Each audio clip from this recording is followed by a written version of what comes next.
Hi, everyone. Welcome to another Imagineering Moment. My name is Catherine J.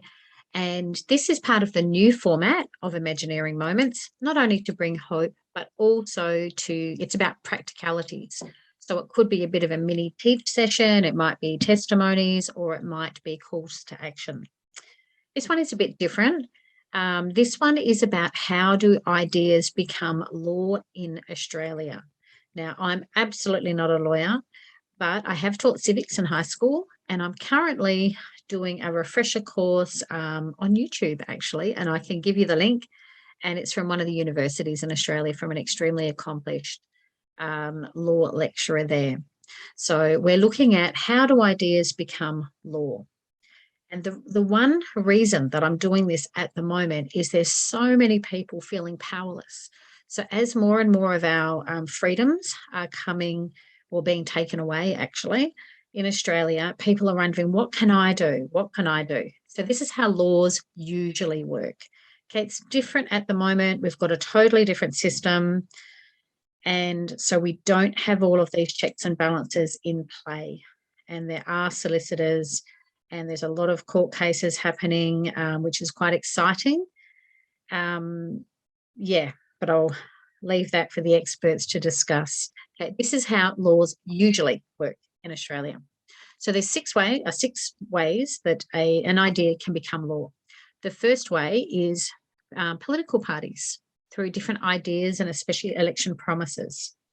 The second way is with groups of concerned citizens, so lobby groups, signing petitions, things like that. The third way is via courts.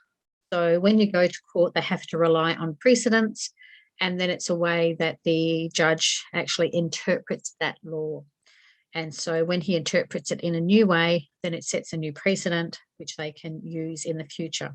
So there's some exciting things been happening in that space too in the last couple of weeks.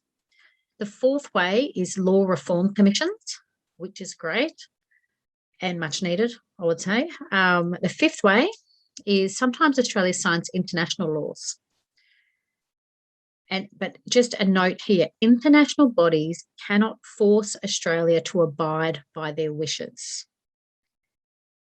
So that's a direct quote from like the person that I've got these 6 points off. I'll actually put it into the description in YouTube.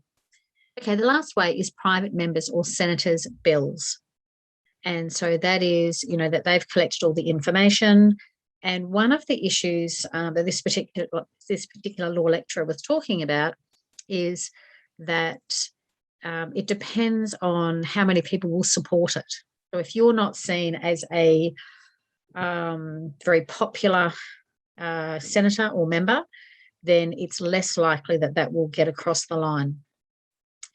And then once you have these ideas and once they're actually the proposed bill comes before Parliament, then there's a different way that goes through. So I'm looking at doing a few of these videos, just really short, sharp videos. So it's ways that you can get involved in the political process. So I'll just go through again, ways that ideas can become laws in Australia. This is how it usually works. So first of all, the idea would come in any of these 6 ways, and then it would go to Parliament, and then it would have to pass the lower house, the upper house, go through a committee where everybody comes together and they nut it out and they have a look and they say, okay, they look at the different ways that that law can affect society. And is it good? Is it not good? Will it be passed through?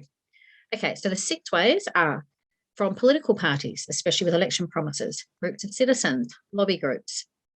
The third way is via courts, with the judges interpreting the laws and setting new precedents. The fourth way is law reform commissions.